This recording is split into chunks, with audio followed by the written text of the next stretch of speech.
tak pravdepodobne toto je najlepšia alebo jedna z najlepších skialpových topánok, ktoré boli doteraz vyrobených. Čaute decká, to som ja Tiger z Tiger.sk a dnes tu mám pre vás recenziu skialpovej lyžiarky La Sportiva Solar.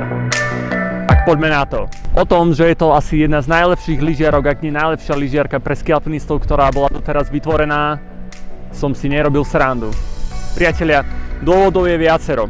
Ad 1 je to model skialpovej lyžiarky, na ktorej sa La Sportiva konštruktéri tak vyhrali a dodali tam toľko vychytávok, že je to fakt radosť s ňou chodiť na skialpové výlety, čo sa týka lyžovania a aj čo sa týka šlapania, či už na lyžiach alebo na pešo.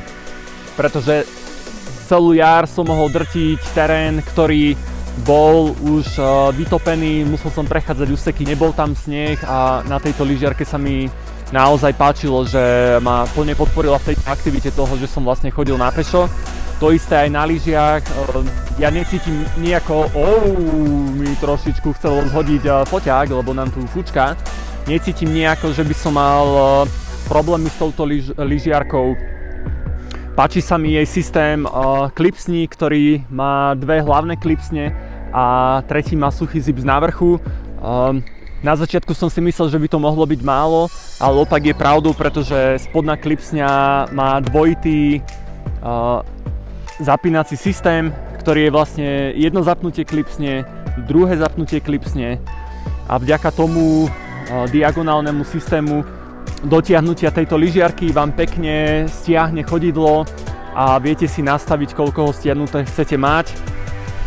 Mne sa páči na tom to, že počas šlapania a lyžovania som si vôbec nemusel klipsne prehadzovať, jediné čo som si prehadzoval bola vlastne táto vrchná klipsňa, ktorá je odomknutá, keď šlapem a keď idem lyžovať, tak si ju jednoducho stiahnem. Trošku sa mi to ťažko robí v páčakoch, keď točím. Takže moje obavy o tom, že bude táto lyžiarka veľmi mäkká, sa ukázali ako neopodstatnené a naozaj, keď bol aj terén tvrdý, zľadovateľý, tak som si ju bez problémov dotiahol práve vďaka tej vrchnej klipsni pod suchým zipsom a mohol som mať tvrdosť lyžiarky, akú som ja potreboval. Skúšal som ich na troch rôznych lyžiach, troch rôznych šírok pod petou. Najširšia bola 94, najúžšia bola 76 alebo 80. Osobne by som povedal, že na tej 94 som už cítil, že to je taká zdravá hrana, že už by som to nechcel mať na širšie lyži. Ako som povedal, veľmi sa mi páči kompromis medzi šlapaním a lyžovaním. Na to, aká je tá lyžiarka ťažká, nepovedal by som, že je najľahšia, ale určite by som ju nenazval ťažkou.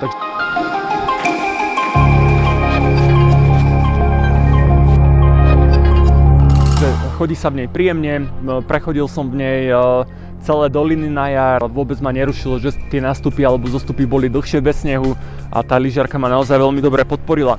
Na špici má pínový systém, ktorý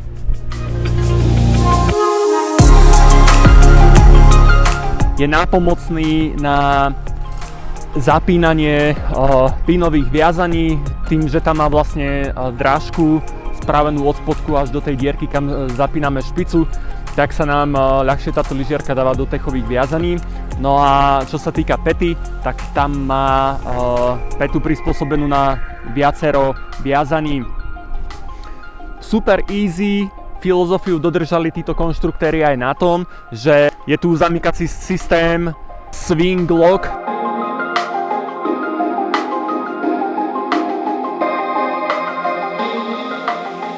ktorý vlastne prepínate medzi šlapaním a medzi lyžovaním. Tým pádom je vám úplne jasné, že na akom štádiu túto lyžiarku máte. Nebude sa vám sama prepínať, pretože bude v hornej pozícii alebo je v spodnej.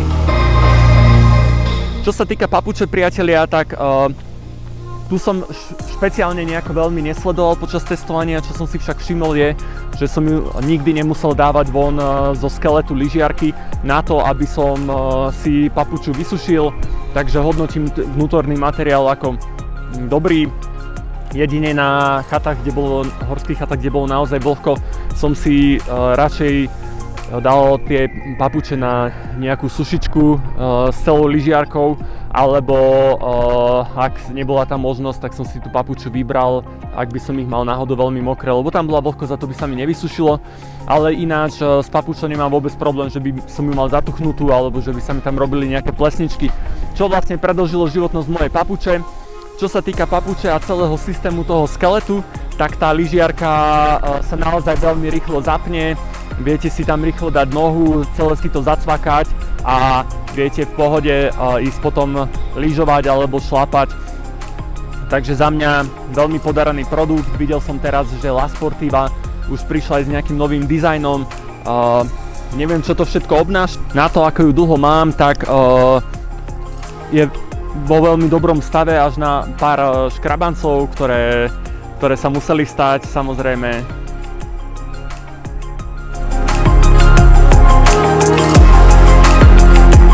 Čo sa týka podrážky, tak nie je tam Vibramová podrážka, ale La Sportiva tam má vlastnú podrážku a tá, na to koľko som chodil po suchu s tou lyžiarkou, je vo vynikajúcom stave.